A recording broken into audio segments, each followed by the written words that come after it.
my brother. Jambo sana, habari gani? Mzuri sana. You speak Swahili? Yes, I do speak Swahili. Actually, I'm coming from the east of the country. I was born there, so my birth language is Swahili.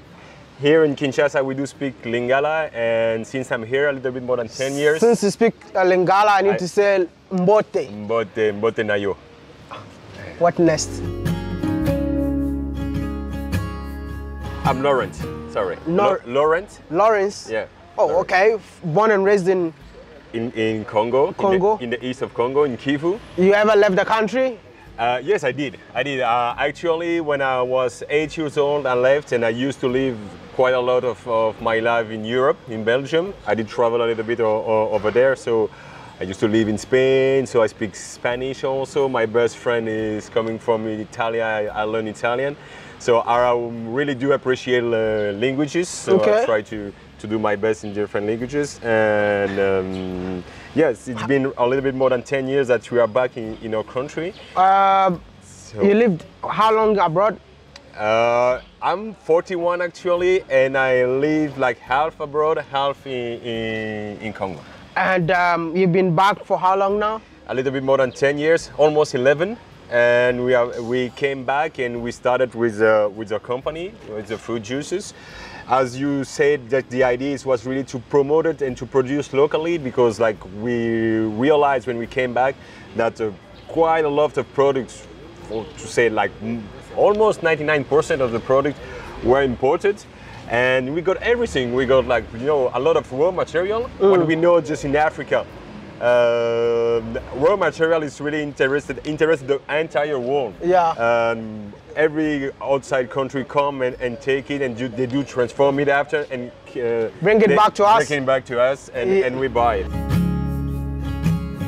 The fact that you lived abroad, knowing that everything is freshly produced from the country, now being exported abroad and then refined into a finished goods and sent it to us here. You lived abroad all your life, right? Yeah. Quite a lot of. Why? Half of I mean, a lot of Africans living here really want to go there, you know, to live their best life, and they don't even want to come back here. Exactly. I mean, why would you have that and still come back to Africa? Since I left, I had that chance to come back every like 2 or 3 months per year, because my dad still used to live. He did travel a lot in different countries. So I had that chance to go to different countries in Africa. And it was like always for me, it was kind of places where I really felt home in Africa. And I do really realize when I came back to Congo that everything, we have a lot of opportunity. I didn't create anything, just I'm doing fruit juices. Everyone can do that. Yeah. But just like when I came and I get to a store, it was like our entire row was like full of imported fruit juices. And as I remember, when I was a baby, I was like drinking juices was locally made in Zaire at that time, before it became Congo. And just like, you know, going in the back countries, you see a lot of raw material, a lot of fruits, and we are not doing any transformation. So we just say, okay, let's start it. We started in my dad's kitchen, and we were like knocking on neighbors' doors or our friend, and they were buying it, and we said, yeah, we are looking for that. That's true that at the beginning, my first client was expatriated people, then Congolese from the diaspora was like used to live outside. But right now with that product, who's my best seller right now is the ginger. Okay. I really get local clients. Okay. They're really crazy about that, with all the goods that ginger can have, and people are really crazy about that. They like the spicy taste of it, and the roots of ginger that I'm using, it's small roots, really spicy, and that one is called ginger from Congo gingers. Yeah, in Lingala it's Tangawizi Congo. Okay. We call it Tangawizi ginger. Where do you get the raw materials from then? It's coming from the backcountry. The area is called Congo Central. Most of it come from there, but for example, for passion fruit, was my second best seller, I get it from there also, but as it's periodic, I don't have it all years long.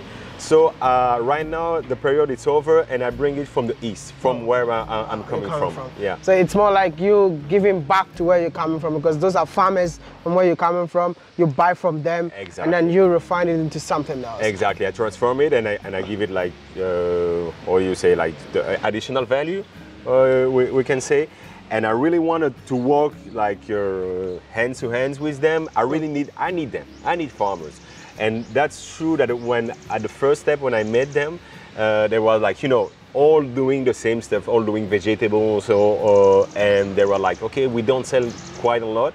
And that's for business and that's for life. It's really important to have different income, not doing only one thing. Okay, we are doing fruit juices, but we do promoted others local products from other entrepreneurs. I got a friend in the east who's doing coffee and chocolate. I give him the opportunity to sell it in Kinshasa. Kinshasa is a huge and big city. I do import it from there also, meat, fruits, vegetables. I do sell fish also. Just I'm trying to have different incomes, and that's something that I can tell to a lot of people. Try to do different things. So you do everything in here. Everything is Congolese. Everything is doing here. From stuff that I imported, I'm not doing that. This is my main business, fruit juices. I really try to work and to produce 100% Congolese. I didn't have any problem with other communities, but just like, you know, I really want people to know that like working together, we can do really great things. Wow. That's impressive. So, which means that you're also creating employment in Congo. Exactly. How many people works for you right now? About like 20 people directly, but just like after, as I said, you know, if you buy Jumbo, it's not only money who's getting in Jumbo enterprise. Yeah, I'm working with farmers, and you know, all that people, they get family, they get a lot of people around them. And are Congolese consuming it? Yeah. They do start it with that product right now, and step by step, you know, just like all the message we wanted. For example, when we open a bottle over here, you have that message. Oh, you get the heart with the.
That's the point. You get it. Yeah, you know, when you call Swahili. No, that's Swahili?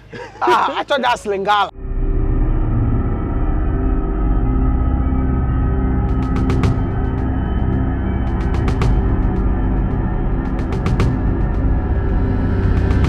We find it in the supermarket, a little bit everywhere in Kinshasa, but that's true that I have people who's like asking me for that abroad. I can send it to you. You can find the link. We are on Instagram, for example, Jumbo _juice, jus, J-U-S. We are on Facebook. If you go on internet and you write like Jumbo Juice DRC, you're gonna find other contacts. This person looks like you. This is me. Actually, this is me. And who is this? This is my brothers, who actually look like Obama. Oh yeah? Oh wow, the brother looks like Obama, man. So you started this business with your brother? Yeah, we started. We are still working together. That's true. At the beginning, we were like looking for a logo because like we were doing juices, as I told you. We were like selling it to the neighbors, to a friend, and we had that name already, Jambo. That means hello in Swahili or Burst language, but we didn't have any stickers, anything on it. But like people like get started talking about that, and they were calling it the juice from the brothers. Oh, okay. So at that time, we said, okay, we're gonna put her head on it, and that's from where the idea came. That's amazing. Take me through the factory, Okay, and then I'll let's see go. my next question.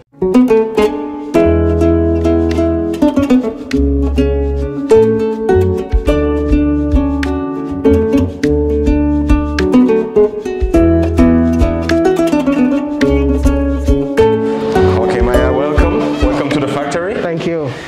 So I'm going to explain you shortly how do we work over here. We are going in one-way direction. Okay. So we come outside with, like, let's say the less clean stuff, and we are going on one way. So over here we got like two places from washing stuff. When we got the fruit from outside, first of all, when we receive it, we put it on the scale. We select the best fruits. We're gonna wash it first time and put it in the cold room. After every day, we just like taking out of the cold room what we need for the day. Okay, we're gonna wash it again before entering, and that's always a way to select the best fruits. Because like if one fruit start to be like not good anymore, it can contaminate the other one. Exactly. So after we get in here, we wash it again. We got different places where we wash material also, and then we got different posts. That one here, they're cutting mango for the moment. We got also passion fruit. Those passion fruits come from the east of the country, because here in Kinshasa for the moment, the season is over, but we got different passion fruit over here. We got the yellow one, who's bigger, with more juice inside, but those one, the purple, the taste and the smell, it's better.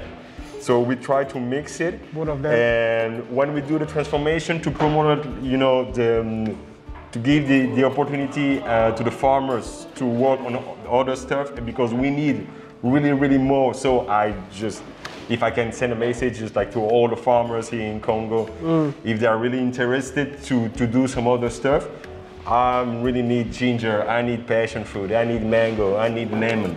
I need bissap flowers, hibiscus flower, all that.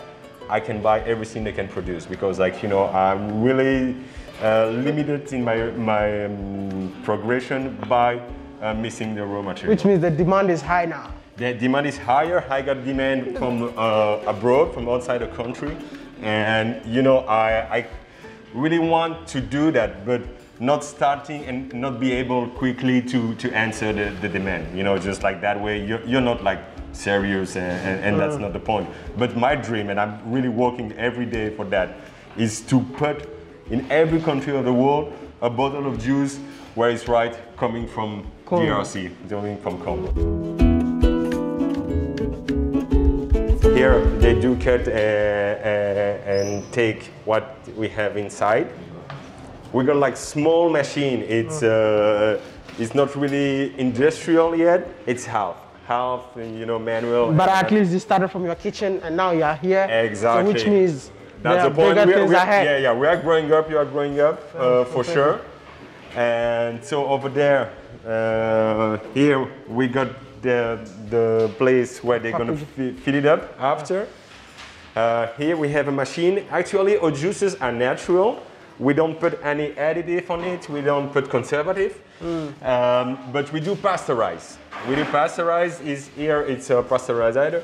So it means that over there, first of all, it's going with water to clean the machine. Okay. After, we're gonna have juices here, full of juice. It's gonna enter the machine. It's warming up. We do put the degrees that we need. It's going to depend. It's between 69 to 72, 73 degrees, depending on the kind of juices we use. When the temperature is okay, it send it over here, and then we're going to start and fill it up quickly. We do close the bottle and then we put it in the cold room again. Okay, and there's all the production of today is gonna be sold in the 2 or 3 tomorrow until the 3 next day. That's with the pasteurization. We keep the DLC is gonna be longer. The difficulty with my juices, as we don't put any conservative, we keep it the most natural we can. You have to keep it on the cold place. That have to be in a fridge, and all that chain have to be controlled. So the test that we made on our juices, that more than 3 months, the juices it's okay if it's been kept on the cold place. But to be sure, because we know we are in Africa, we get problem of energy, all that. We put a DLC of 1 month and a half. Oh, okay. But sometimes, that's the expiring date. Expiry date, yeah, exactly. But when we do receive it back, if it's been kept on a good place, the juices is still good. What we do at that time, we gave it, you know, just like, because like we try, we test it, we see if it's still okay. We gave it, like, you know, just like from the child who's in the street. Yeah. We know that it's still good for consumption. True. Because like sometimes we can have like juices, we see that they didn't be kept on a good place, so that one we threw it away. What has been the major challenge so far? The major challenge here, for example, the packaging, it's a big challenge. It's really hard to find good packaging. I have a lot of friends of different entrepreneurs who's doing jam, for example, who's doing quite a, my wife is doing a dessert also. The packaging is really tough to have it. After it's, you know, starting a business in Africa, as we started, for example, we started like that, without having, you know, any kind of authorization, all that. It's quite easy to start, yeah. But after to grow up, to be like a big industry, all that, this is difficult. You got a point, you have that impression that you have, like, you know, the roof, you got a top, and you can go after. We need money, for example, for machine. But we got some people, some investors who came and say, okay, I got $1 million and I want to buy that machine who can produce like 10,000 liters per hour. Oh. But at that time, this is, we refuse it because like we don't have enough fruits, for example, to do it.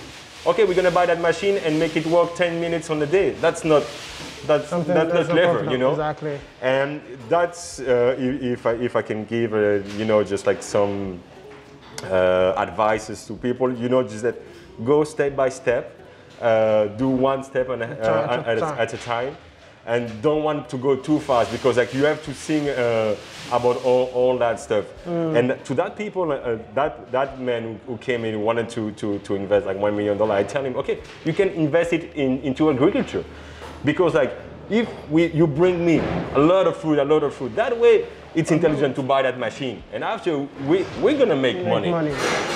That's so are you planning in investing in agriculture someday?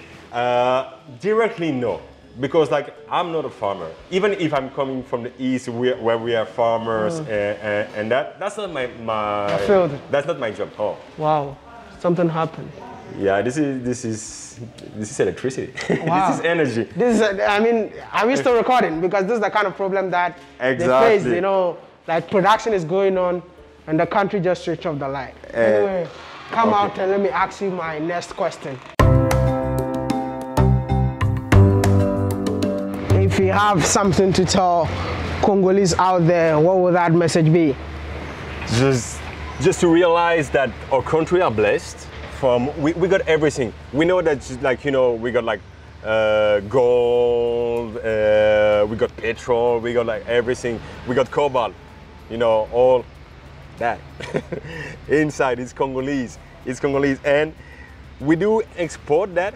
Even just like, no, we didn't even really export. People from outside come and they do export from themselves, you know. And after we buy that, we can. I know that there is a project from the first Congolese phone. We are starting to do it. I feel that right now stuff are changing. There is quite a lot of people, maybe quite a lot like me, coming from who get that opportunity to travel abroad. But even here in Congo, I met quite a lot of young people. You know, right now with the internet, you can learn everything from directly online, for example. And I think that we have that spirit of entrepreneurs here in Congo, because like, okay, you just have to do it by yourself. Do it by yourself, find a way to struggle. The women over here in Congo, I'm really completely in love of Congolese women, because like they work a lot. They're taking care of us, of the children, and they're doing business. And we just really have to realize that we got everything over here. We have to consume Congolese, to produce Congolese, and to be proud of that. But I'm really feeling that stuff are changing.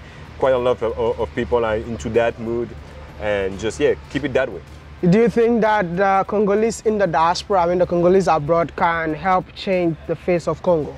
I really do believe that, and I see it every day. You know, just like when I'm working in Kinshasa, I met quite a lot of people who just like, hey, you're here. You're not like in France anymore. No, just like, man, I left. It's just like, you know, no more opportunities over there, and there is everything to do. As I told you, we are doing fruit juices. Everyone can do that. I didn't create anything. I just like, okay, we just realized like something we're missing. Okay, why there is no more Congolese fruit juices? I know, that's a pity. And that we say, okay, let's do it. Just like start doing yourself. Every people get ideas, and the difference is just like having an idea and keeping it in your mind. There is no value in that. Just like start it. Even if you get like, I really love to say that, you know, I started my business with $100. Was not really true, because like I was at that home, and you know, just like, but I did start with bottles. The first juices, it was the bottles that we were like having water in my home when they're empty. I was like putting my juice inside and knocking on the neighbor's doors. And I start somewhere, just like from where you are to the first point, start it. And after you're gonna learn. Going step by step is gonna. If you had a chance to change one thing in Africa, what will you change? Wow, that's maybe the way that just like we see ourselves. I think just that it's a question of mindset. Having just not that maybe that complex of inferiority that we can have, just like forget about that.